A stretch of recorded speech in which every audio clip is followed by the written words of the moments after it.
Olá, seres curiosos, tudo bem? Eu sou a Cacau Oliveira. E eu sou a Anne Rodrigues. E vocês estão ouvindo o Tá Por Dentro dessa História? Essa semana contaremos mais um mito grego relacionado aos signos. Dessa vez, o foco do programa é o signo de Virgem. E como é uma das constelações mais antigas, ela é cercada por histórias que abordam seu surgimento. Vamos falar de duas que são as mais apontadas como sendo narrativas relacionadas a esse signo. Informamos de antemão que vamos ter novas divindades apresentadas aqui, mas como sempre, Zeus vai acabar aparecendo. Tinha que ter Zeus. Sempre tem Zeus. Para elaborar o capítulo de hoje, nossas fontes foram o site Astrologia Luz e Sombra, o site Astrolink, signo de Virgem, o site Horóscopo Virtual, o site Companhia dos Astros, o site 10.000 Nomes e o site Mapa do Céu. Este episódio é totalmente dedicado a nós, virginianos e virginianas. E eu, sendo pertencente ao signo de Virgem, confesso que eu tava muito ansiosa para gravar o episódio de hoje. Vamos começar? Bora! Temos algumas divindades importantes para esse mito. Porém, o foco da história gira em torno de Deméter e Perséfone. Deméter é uma das deusas responsáveis pela agricultura, pela fertilidade e pelo crescimento dos grãos que eram plantados. A versão romanizada de seu nome é Ceres. Deméter era filha de Cronos e Reia, portanto era irmã de Zeus, Hera, Éstias, Hades e Poseidon. Graças à sua representatividade nas plantações e colheitas, a deusa era muito adorada pelos homens e tinha um culto extremamente importante dedicado a ela. O nome desse ritual era os Mistérios de Eleusis. A segunda personalidade divina que está presente nesse mito da constelação de Virgem é Perséfone, filha de Deméter. Parando pra pensar aqui, eu acho que um ponto que a gente nunca comentou é que era a esposa de Zeus e irmã de Zeus. Nossa, verdade, né? Eles não tinham muita essa régua, não, gente. É tipo os egípcios também tinham essa coisa. Mas tá, né? Perséfone, assim como a mãe, era uma deusa da agricultura, da fertilidade, da terra, da vegetação, dos grãos, dos frutos e das sementes. Ela também estava muito relacionada à primavera, já que é a estação onde nascem as flores em diversos tipos de plantas. Perséfone também era chamada de Coré entre os gregos, e seu nome na versão romana é Prosérpina. Ela era filha de Zeus e Deméter. Era autossuficiente e não tinha obrigação de se casar, pois não precisava de um marido. Aqui entramos com Zeus tendo filha com uma outra irmã dele. Mas tudo bem, traindo uma irmã com outra irmã. Enfim. Tudo entre família. Tudo entre casos de família, literalmente. Mas enfim, a mitologia conta que Deméter e Perséfone eram muito próximas e tinham uma linda relação como mãe e filha. E assim como a mãe, a filha também era cultuada no ritual conhecido como os Mistérios de Eleusis. Entretanto, nosso interesse em Perséfone não está em seu trabalho com as plantações e colheitas, mas sim em sua posição como rainha do submundo. Aqui vai entrar um outro personagem que, apesar de não ser o foco central desse mito, tem um papel muito marcante na narrativa. Como citamos anteriormente, Hades era um dos filhos de Cronos e Reia. E ele era o responsável pelo submundo, um lugar para onde as pessoas eram enviadas depois de mortas. É importante frisar que a visão dos gregos sobre o submundo não era igual à nossa ideia de inferno. O submundo não era um lugar de tortura eterna, por exemplo. Claro que ele era bem dividido e organizado. Então, tinha um lugar para aqueles que foram dignos em vida, assim como tinha um espaço destinado às pessoas ruins e àqueles que ainda esperavam o julgamento de Hades. Os Campos Elíseos eram o destino daqueles considerados bons. Já o Tártaro era um lugar de sofrimento, e talvez ele seja o mais próximo do nosso conceito de inferno. E por fim, o Érebo. Era onde os mortos aguardavam a decisão de Hades sobre para onde iriam. Portanto, o submundo, também chamado de Hades, era um reino bastante extenso e que tinha essas 3 divisões. A título de informação, o nome atribuído a Hades pelos romanos é Plutão. Agora que conhecemos os protagonistas da história, vamos passar para o mito. Num certo dia, Hades estava na Terra e foi atingido por uma flecha lançada por Eros, que, para quem não sabe, é o deus grego equivalente ao Cupido. Enfim, Hades foi atingido pela flecha e, portanto, deveria se apaixonar por quem cruzasse seu caminho. E adivinhem quem ele viu num campo cheio de flores? A própria Perséfone, que imediatamente se tornou foco para toda a paixão e amor de Hades. Apaixonado pela deusa, Hades decide sequestrar Perséfone e a leva ao submundo para que se casem. Que bonita forma, né? Não, de eu acho demonstrar engraçado. amor. Vou te sequestrar e levar Esses você pro deuses, eles não submundo. têm um jeito, assim, legal de conquistar. Zeus Pois é. começava a se transformar nos bichos pra seduzir as mulheres. O irmão Ou então se sequestra. transformava no marido. Exatamente, ou então se vira o marido. Mas tá, né? Gente... Enfim, galera, com o sumiço da deusa, sua mãe ficou desesperada e procurou a filha durante dias. Até que Hermes contou a Deméter sobre o que aconteceu. E de desolada, a deusa passou para furiosa. Com o rapto de sua filha, Deméter se entristeceu tanto que deixou de lado suas responsabilidades com as plantações e colheitas. Então, uma grande fome se abateu sobre o mundo. Num certo ponto da narrativa, Deméter segue até a cidade de Eleusis, disfarçada de uma mulher idosa, se senta em uma pedra e passa dias chorando lá. Um homem e sua filha acabam se aproximando da deusa disfarçada e a convidam para sua casa. O nome do homem era Celeus, e ele era casado com Metanira. O casal tinha um filho chamado Demofonte que adoeceu e estava num estado grave de saúde. Vendo a situação dele, Deméter, ainda disfarçada, dá um beijo no garoto e assim ele é curado. Assim, eu queria comentar que eu achei esse rolê de Deméter muito aleatório. Ela tá Pois triste, é, né? vai pra uma cidade, se disfarça de uma velha, idosa, chora sentada, e do nada vai curar um garoto com um beijo. Mas Pois é. tudo bem, Que né? rolê, cara, Que que rolê.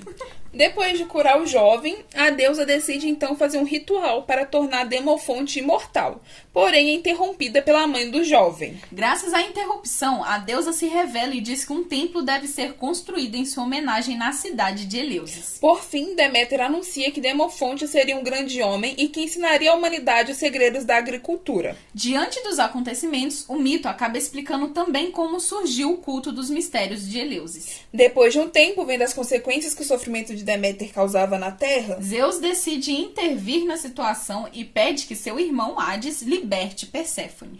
porém aqui entra uma regrinha muito importante. Quando alguém consome algum alimento no submundo, ele não pode voltar para a Terra, ele está condenado a ficar lá no submundo eternamente.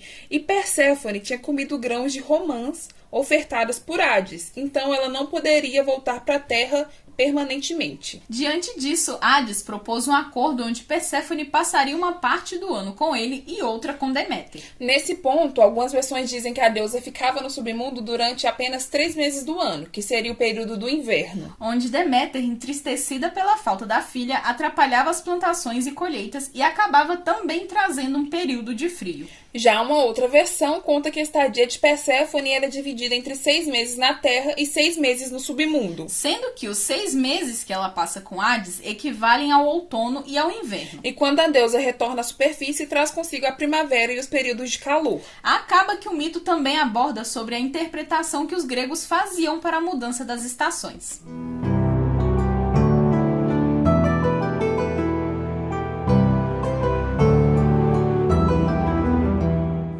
Numa segunda narrativa, que também explica o nascimento da constelação de Virgem, Os gregos falam sobre Astreia, uma deusa menor conhecida também como donzela ou virgem das estrelas. Hesíodo, o poeta grego, conta que ela é filha dos deuses Zeus e Temis. Já Aratus, um outro poeta, aponta a deusa como sendo filha de Astreu, um titã da segunda geração, com Eos, a deusa da manhã e da aurora. Eos já foi mencionada rapidamente no episódio do signo de Leão, porque ela é irmã de Selene, a divindade que personifica a lua e é tida como mãe do leão de Nemeia. Aliás, para quem quiser saber mais sobre a história do signo de Leão, ele é o episódio anterior a esse na série do Zodíaco. Mas enfim, voltando aqui para Astreia, tanto ela quanto sua mãe são apontadas como a personificação da justiça. E por ser uma deusa estrela, ela é muito retratada com uma auréola, uma tocha flamejante e asas. Alguns dizem também que ela carrega o raio de Zeus, que representa a justiça divina. Bom, Astreia ensina aos homens atividades caseiras, como caçar, plantar e etc. E além disso, pregava sobre a sabedoria durante a Idade do Ouro na Grécia, quando a primavera era eterna e os homens viviam harmoniosamente com os deuses. Nessa época, não haviam guerras, crimes, catástrofes ou fome. Todos viviam em completa paz. Entretanto, os homens, tomados pela ganância, passam a negligenciar suas obrigações com os deuses e decidem que não dependem deles para nada. Zeus se enfurece acontece tanto com a atitude dos mortais que determina o fim da Idade do Ouro. Então, a primavera teria início e fim. A juventude eterna acabaria e a terra deveria ser trabalhada para garantir alimento. Vendo tudo isso acontecer, Astréia parte para as montanhas, mas continua atendendo quem a procura para conseguir sábios conselhos. Mas as coisas na terra só pioram. Os homens descobriram a guerra, se esqueceram do que é a honra e lealdade e passaram a agir com seus impulsos ambiciosos e violentos. Nesse ponto começa a Idade do Ferro, e assistindo a tudo isso acontecer, Astréia se entristece profundamente e decide abandonar a Terra, deixando de conviver com os mortais. A deusa então sobe para os céus e se refugia na constelação de Virgem. Numa outra versão, Astréia pediu ao seu pai, Zeus, que a tirasse da Terra junto com sua irmã, Aidos, a deusa da modéstia. Então, ele atende ao pedido da filha e transforma as duas na constelação de Virgem. A balança de Astréia, símbolo da justiça, acaba também formando uma constelação que representa o signo de Libra. Para lembrar aos homens que o mundo é regido por leis e que tudo deve ser devidamente analisado. Mas sobre isso vamos ver no próximo capítulo da série, quando trouxermos o mito grego de Libra. Que, assim como o signo de Virgem, tem mais de uma história relacionada a ele. Vamos agora conhecer um pouquinho mais sobre o signo que carrega esses incríveis mitos. Virgem, assim como Capricórnio e Touro, é um signo pertencente ao elemento terra. Como Gêmeos, Peixes e Sagitário, possui energia mutável. E ao lado de Gêmeos é regido por Mercúrio. Seu oposto complementar ou signo sombra é Peixes, que ao contrário de Virgem, que vibra em detalhismo e aperfeiçoamento, ele está sempre sonhando e imaginando tudo que existe no mundo visível e também no invisível. Portanto, equilibrando as energias, Peixes garante ao virginiano um melhor desenvolvimento de sua sensibilidade, intuição, compaixão e aceitação de erros. As palavras-chave para os nascidos entre aproximadamente 24 de agosto e 23 de setembro são praticidade e análise. Então, pessoas com Sol em Virgem costumam ser analistas, metódicas, sistemáticas, servis, mentais e pontuais. Eu inteirinha. Completamente. Por ser um signo mutável, virginianos tendem a ser flexíveis, compreendem bastante o que deve ser feito, como deve ser feito e são muito bons na realização de multitarefas e em prestar atenção aos detalhes. Sendo um signo que gosta de servir e ajudar, como vimos na deusa Astréia, por exemplo, os nativos de Virgem têm um talento nato para entender as necessidades alheias e sempre encontram formas de ajudar as pessoas a se sentirem úteis. E em contrapartida ao signo de Leão, como falamos no episódio passado, eles não têm necessidade de obter nenhuma recompensa por seus atos. Graças ao perfeccionismo, que também é um aspecto desse signo, eles costumam ser muito idealistas em seus objetivos, buscando incansavelmente o conceito de perfeição, para no fim do trabalho encontrar um estado também perfeito de plenitude. É o que eu sempre digo, se for fazer alguma coisa, não faça meia boca, faça um trabalho bem feito. Perfeição, gente. Acho que uma das palavras-chave a gente vai acrescentar aqui que é perfeição.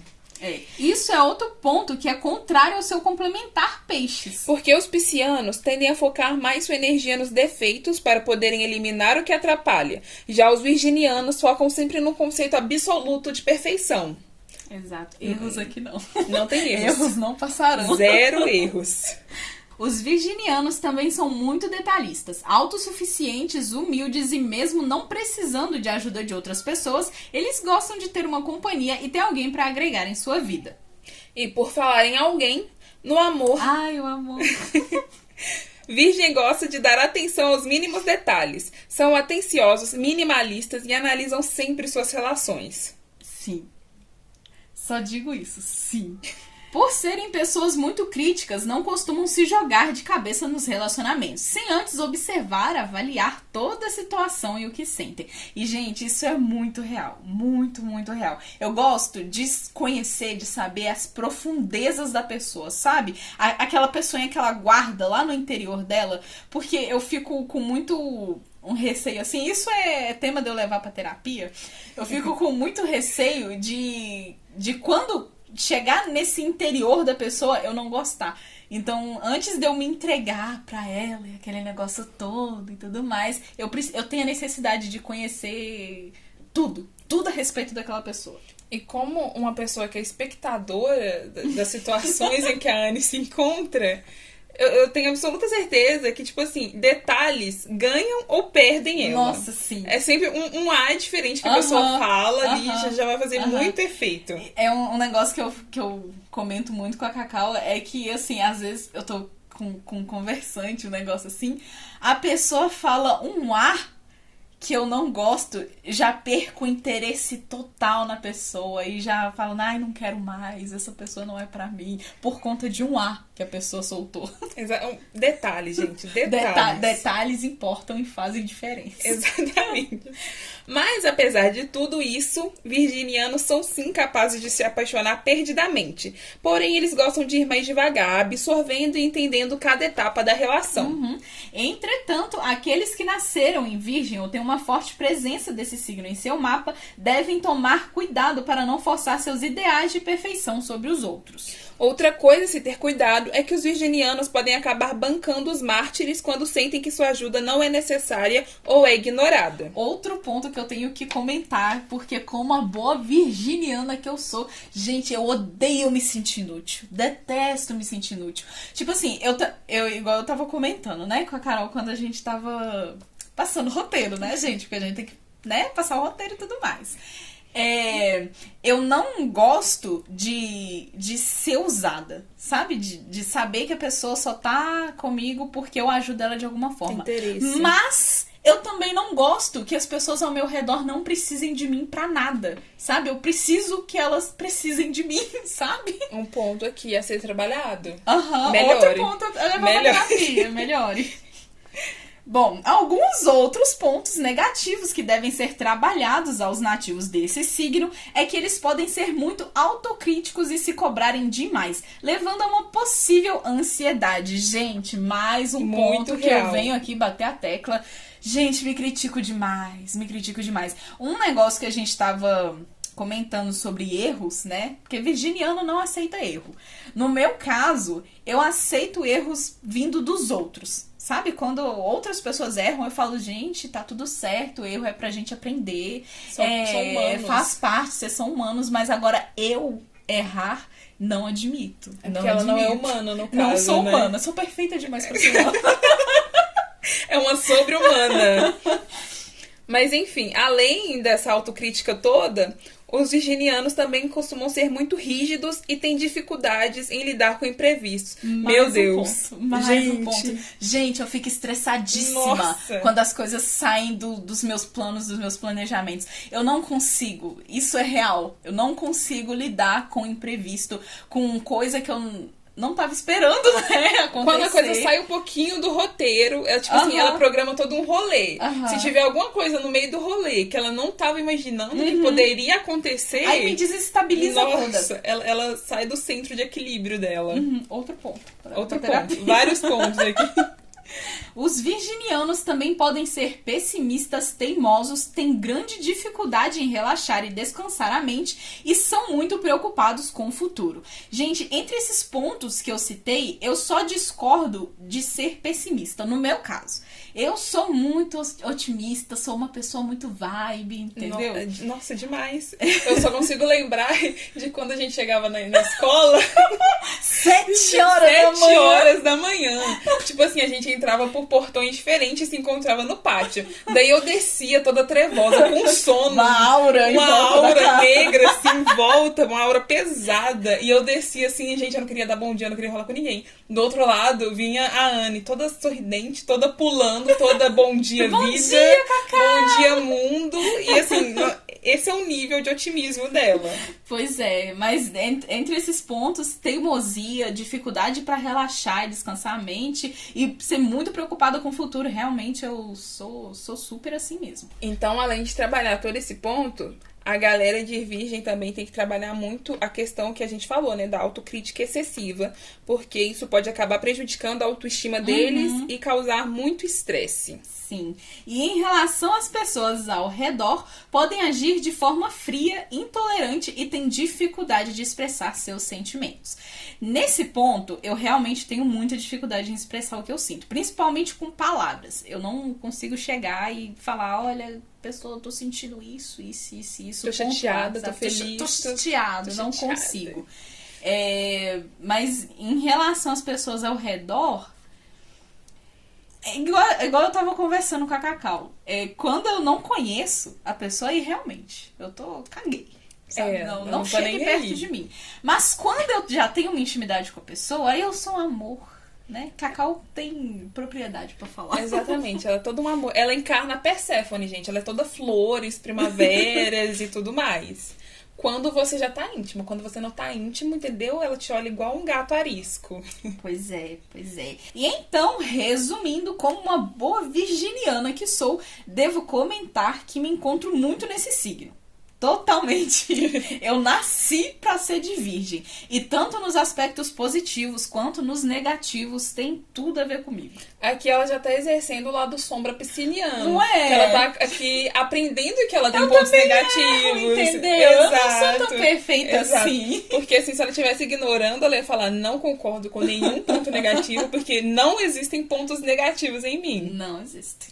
Pra finalizar, galera, algumas outras curiosidades sobre esse signo é que por ser o único signo do zodíaco a ser representado por uma mulher, Virgem traz a sensibilidade do feminino, a noção da natureza e da vida, estando ligados à agricultura e à fertilidade da terra. Fatos que também se relacionam a Astreia e Perséfone. No comecinho do episódio, mencionamos que Virgem é uma das constelações mais antigas. O que ainda falta acrescentar é que ela é a maior constelação do zodíaco e, astronomicamente falando, Virgem é uma constelação repleta de galáxias. Ai, gente, somos perfeitos até nisso. Nossa.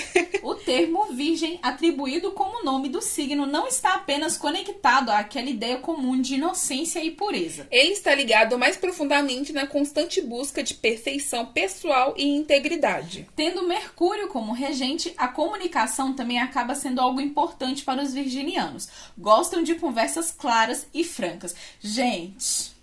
Gente, não me venham com rodeios, sejam diretos, sabe? O que eu não gosto, quer me ver irritadíssima, é a pessoa me mandar uma mensagem. Eu vou ensinar pra vocês a mensagem, ensinar a falar, vocês entenderam. Imaginem, galera. Imaginem, tá eu lá no WhatsApp, recebo notificação, fulaninho, oi, tudo bem? Não manda mais nada. Aí eu, né, querendo saber o que a pessoa quer, mando, oi, tô bem, e você? Fulaninho, tô bem, posso te perguntar uma coisa? Acaba aí, a pessoa espera eu responder pra falar o que ela quer. Aí eu vou e abro a notificação, abro a mensagem e falo, claro, pode perguntar o que quiser. Aí a pessoa vai e manda pergunta. Gente, é muito mais fácil. Tá vendo que eu já tô um pouco alterada? Tá se alterando, só de eu pensar. Eu tô um pouco exaltada. É muito mais fácil você chegar logo na primeira mensagem e falar assim, oi fulano, tudo bem? Então, gostaria de te perguntar uma coisa. Sei lá do que, não sei o que lá. E pronto! Gente, tá lindo, maravilhoso. Não me venham com rodeios. Vou ter que passar um pano, porque essa situação realmente não irrita. dá. Isso não quando a dá. pessoa não some. Fala assim, tenho que te contar. E some. Gente, um negócio que me pega é eu tenho que te contar uma coisa e a pessoa não conta nada. Desaparece. E você fica lá curioso. Porque, gente, eu sou ansiosa, sou curiosa, eu quero saber das coisas já. Aí a pessoa não manda, não... Sabe? Nem.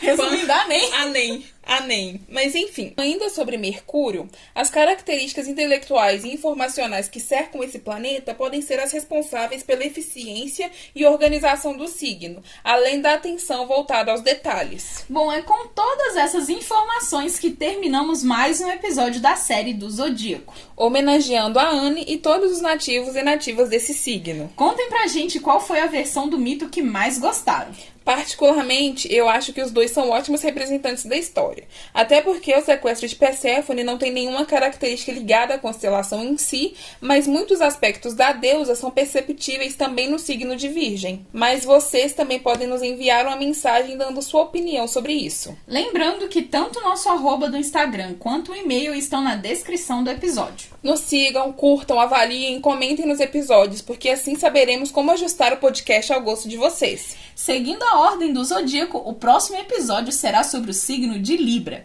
Dito isso, nos despedimos aqui. Um abraço enorme e até o próximo episódio.